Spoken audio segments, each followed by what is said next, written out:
नमस्कार दोस्तों, मैं डॉक्टर सचिन और मेरे होम्योपैथी चैनल में आप सब लोगों का बहुत-बहुत स्वागत है। आज मैं आप लोगों को हाइपोथायरायडिज़्म के बारे में बताऊँगा। इसके ऐसे बहुत कॉमन सिम्पटम्स जिनको अर्ली स्टेज में अगर हम पहचान लें तो इस जो है लाइफ़स्टाइल डिज़ीज़ से लगातार बहुत सारी प्रॉब्लम क्रिएट करने वाली डिज़ीज़ से हम जो है बच सकते हैं।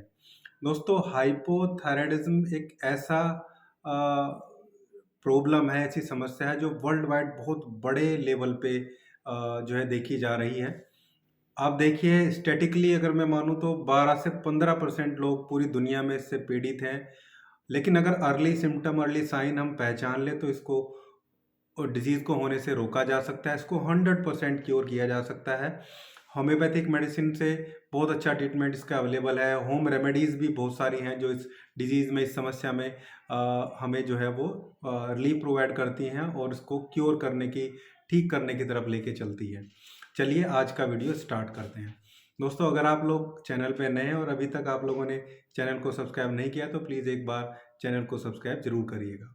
हाइपोथायरायडिज्म मतलब हमारी जो थायराइड ग्लैंड होती है, बटरफ्लाई शेप की हमारे गले में ग्लैंड होती है, जो हमारे मेटाबॉलिज्म को कंट्रोल करती है और बहुत सारी एक्टिविटीज़ हैं, बहुत सारे सीक्रेशन है जिनको कंट्रोल करती है। जब ये अंडर एक्टिव हो जाती है, अपनी जो कार्य क्षमता है उससे कम काम करती है, तो उसको हम हाइपोथायरायडिज्म बोलते हैं।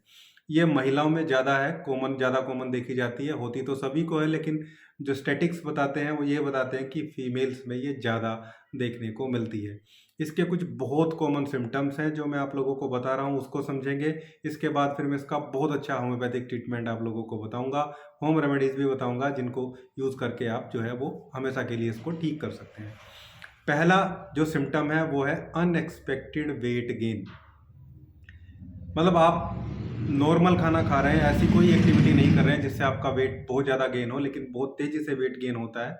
इसका कारण होते हैं बहुत सारे। हमारी जो बेसिक मेटाबॉलिक रेट है, बीएमआर है, वो गड़बड़ हो जाता है और हमारी बॉडी जो है अननेसेसरीली फैट को स्टोर करने लगती है। कैलोरीज़ उतने तरीके से बर्न नहीं होती है। दूसरा मोस्ट कॉमन सिम्पटम है हेयर फॉलिंग। हेयर का पतला हो जाना, हेयर थोड़े से मुड़ने, कर्ली जैसे हेयर होने स्टार्ट हो जाएँगे, रूखे, बेजान हेयर हो जाएँगे। नॉर्मली हेयर फॉल होता ही है, ऐसा नहीं है, लेकिन इसमें स्पेसिफिकली सिम्पटम इस टाइप का देखने का मिलेगा। रूखे हेयर होंगे, बेजान होंगे, दो मुँहे जैसे सूखे से आपको हेयर अपने महसूस देंगे।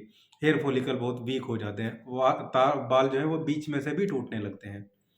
अगला जो मोस्ट इम्पोर्टेंट सिम्पटम है वो फीमेल के लिए है। मेंस्ट्रुअल ब्लीडिंग बहुत ज़्यादा होगी, मेंस्ट्रुअल प्रॉब्लम बहुत ज़्यादा देखने को मिलेगी, हाई ब्लीडिंग और इर्रेगुलर मेंसेस उसमें रहेंगे।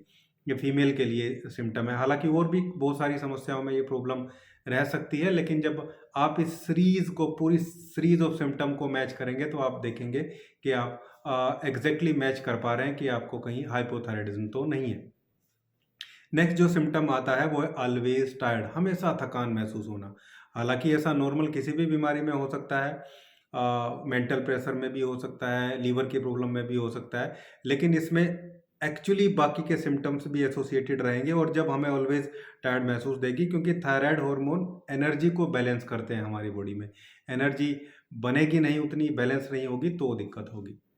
दूसरा, पेशेंट महसूस करेगा कि उसको इस सीजन में पहले से ज़्यादा शायद ठंड लग रही है, मतलब ज़्यादा ठंड को वो महसूस करेगा, क्योंकि एटी हार्मोन जो थायराइड हार्मोन है T3 T4 उनको कम बनने से हमारी बॉडी में एक जो प्रोसेस है एनर्जी को क्रिएट करने का, हीट प्रोड्यूस करने का, एटीपी जनरेट करने का, वो कम होने लगता है, जिससे जो पेशेंट होता है उसको जल्दी ठंड लगती है, ज़्यादा ठंड लगती है, नॉर्मल लोगों से ज़्यादा उसको सर्दी महसूस देती है। इसके अलावा आँखों में सूजन सुबह महसूस देगी, पफीनेस जो नज़र आएगी, चेहरे में सूजन होगी, पफीनेस नज़र आएगी, थुलथुला-सा शरीर जो है पेशेंट का हो जाएगा। ऐसा उसको कई बार पैरों में सूजन भी, फुल बॉडी सूजन भी देखने को मिलती है। इसके अलावा जॉइंट्स पेन होता है। अगले सिम्पटम्स में मैं बात करूँ, मस्कुलर क्रैम्प्स देखने को मिलते हैं, मसल पेन देखने को मिलते हैं। एक्चुअली थायराइड हार्मोन की कमी में हमारी बॉडी की जो सेल होती हैं वो ब्रेक डाउन होने लगती है। मसल टिश्यूज़ ब्रेक डाउन होते हैं और जो ओस्टियोक्लास्ट का प्रोसेस है वो तेज़ी से जो है वो ज़्यादा काम करने लगता है, ओस्टियोब्लास्ट कम काम करने लगता है। ये प्रॉब्लम देखने को मिलती है। ज़रूरत से ज़्यादा जॉइंट पेन हो गया, हेयर लॉस हो गया। स्किन की प्रॉब्लम करें तो डार्क टाइप की कॉम्प्लेक्शन हो जाएगा, स्किन बहुत अनहेल्दी होगी, ड्राई स्किन होगी, इचिंग बहुत ज़्यादा देखने को मिलेगी, साथ में कॉन्स्टिपेशन भी रहता है। अब ये मैंने कुछ सिम्टम्स बताया, अगर इनमें से 3-4 सिम्टम्स आप लोगों को मैच हो रहे हैं एग्जैक्टली, तो आपको तुरंत अलर्ट हो जाना है, सावधान हो जाना है। तुरंत अपने किसी जो फिजिशियन है आपके, उनसे मिलके अपने थायराइड का जो टेस्ट होता है उसको कराइए, और बहुत सावधान, बहुत क्रिटिकली आपको अपनी चीज़ों को मैनेज करने की ज़रूरत होती है। अब हम बात करते हैं इसको ट्रीट कैसे कर सकते हैं अगर डिजीज़ हो गई है। ये तो यह है कि सिम्टोमेटिकली आपने पहचान कर ली तो ठीक है, आपने इन चीज़ों को जल्दी अर्ली स्टेज में देख लिया। लेकिन अगर टेस्ट कराया आपने और फिर आइडेंटिफाई हो गया, तो हम कैसे ट्रीट कर सकते हैं। होम्योपैथी में बहुत अच्छी मेडिसिन अवेलेबल हैं। 2 मेडिसिन बताऊंगा। पहले कुछ इंपॉर्टेंट डायल्यूशन मेडिसिन बताऊंगा, जिनमें से कोई एक मेडिसिन लेनी है जो भी सिम्टोमेटिकली मैच होती है। एक पेटेंट मेडिसिन बताऊंगा, उसको यूज़ करना है, बहुत जल्दी आपकी थायराइड नॉर्मल आ जाएगी। एक होम रेमेडी भी आप लोगों को बताऊंगा। पहली जो मेडिसिन है वो है कैलकेरिया कार्ब।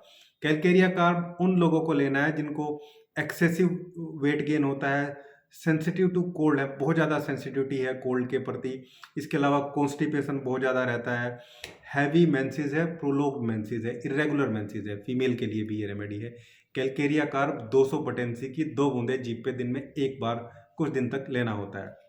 दूसरी जो इंपॉर्टेंट रेमेडी है वो है नेट्रम म्यूर, क्योंकि इसमें डिप्रेशन जैसा भी फील होता है पेशेंट को। अगर पेशेंट डिप्रेस्ड है, लो एनर्जी है, तो ऐसे पेशेंट को हम जो है नेट्राम्यूर देते हैं। इसमें जो हेयर की मैंने सिम्टम बताया, थिनिंग ऑफ हेयर, पतले हेयर होना, हेयर मुड़ जाना, ये भी रहता है। नेट्राम्यूर की भी अगर आप 30 पोटेंसी ले रहे हैं तो दिन में एक बार कुछ दिन तक, 200 पोटेंसी ले रहे हैं तो सप्ताह में केवल एक बार हमें लेनी होती है। डीप एक्टिंग रेमेडी है, इसको ऐसे सप्ताह में एक बार ही हम लेंगे।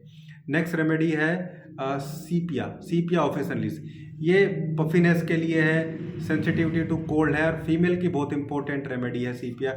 इसमें भी वेट गेन के सिम्टम रहते हैं, हैवी मेंसेस होता है। लेकिन एक बहुत अच्छा सिम्टम है, फीमेल जो है वो अपने जो स्वजन हैं, जो प्रियजन हैं, उनको बहुत ज़्यादा प्यार बहुत ज़्यादा पसंद नहीं करती है, इनडिफरेंस फीमेल हो जाती है, और जो लिबिडो है उसका लो हो जाता है, सेक्स के प्रति इच्छा उसकी कम हो जाती है, ख़त्म हो जाती है। ऐसी फीमेल पेशेंट को सीप या 30 पोटेंसी की 2 बूंदें सुबह, 2 बूंदें शाम को कुछ दिन तक देंगे तो उसकी हाइपोथायराइडिज्म भी ठीक हो जाएगी और उसकी ये समस्याएं भी ठीक होती चली जाएंगी। नेक्स्ट हमारी रेमेडी है वो है ग्रेफाइटिस। ग्रेफाइटिस मेनली उन पेशेंट को हम रिकमेंड करते हैं जिनको हाइपोथायराइडिज्म है, मोटे हैं, ड्राई स्किन है, स्किन में ईचिंग देखने को मिलती है, और स्किन के सिम्टम के साथ उसको सेंसिटिविटी ऑफ कोल्ड है, मतलब ठंड पेशेंट को देखने को मिलती है। इसके अलावा बहुत प्रेजिस्टेंट कॉन्स्टिपेशन है, लगातार उसका जो स्टूल है हार्ड स्टूल बना रहेगा, कॉन्स्टिपेशन जो है बना रहेगा, लंपी टाइप का स्टूल, गांठ के रूप में स्टूल उसको जो है वो पास होता है। ऐसे लोगों को ग्रेफाइटिस 200 पोटेंसी की 2 बूंदें दिन में एक बार कुछ दिन तक देंगे तो आप देखेंगे हाइपोथायराइडिज्म भी नॉर्मल हो जाएगा, और बाकी सारे जो सिम्टम्स हैं वो भी आराम से पेशेंट के ठीक हो जाएंगे।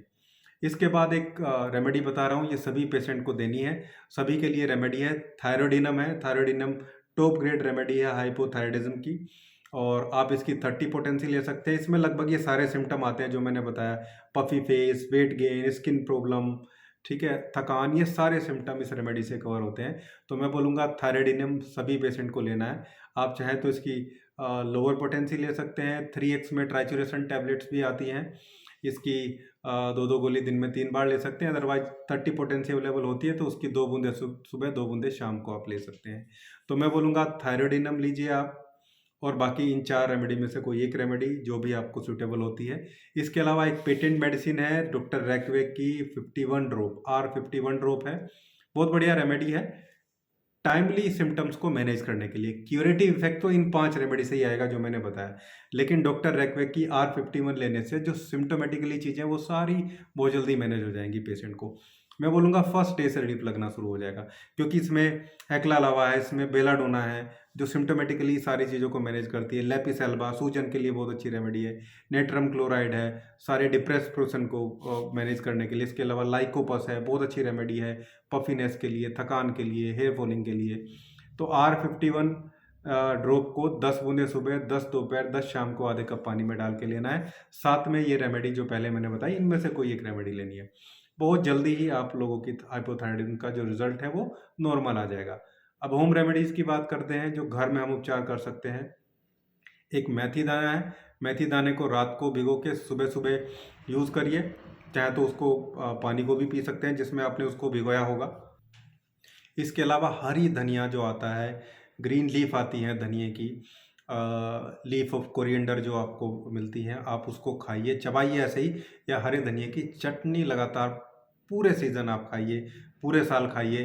हाइपोथायराइडिज्म पहले तो मेडिसिन से नॉर्मल होगी, जब आप लगातार मेथी दाना और हरे धनिए का सेवन करेंगे तो आप देखेंगे आपकी हाइपोथायराइडिज्म हमेशा के लिए मेंटेन रहेगी। मैं बोलूँगा पूरे साल इसको चटनी बना के, सॉस जैसी चीज़ों में ऐसी चटनी, सब जैम जेली बना के सब खाया जा सकता है, लेकिन फ्रेश लीव्स को लेना है। ऐसा नहीं कि आप रेडीमेड चीज़ें, डब्बा बंद चीज़ें ले लें, फ्रेश चीज़ें लेंगे। तो ये था आज का वीडियो, हाइपोथायराइडिज्म के लक्षण, होम्योपैथिक ट्रीटमेंट और होम रेमेडीज़। उम्मीद करता हूँ वीडियो आप लोगों को अच्छी लगी होगी। अच्छी लगी है तो लाइक कीजिएगा, शेयर कीजिएगा, चैनल को सब्सक्राइब जरूर करिएगा। Thank you.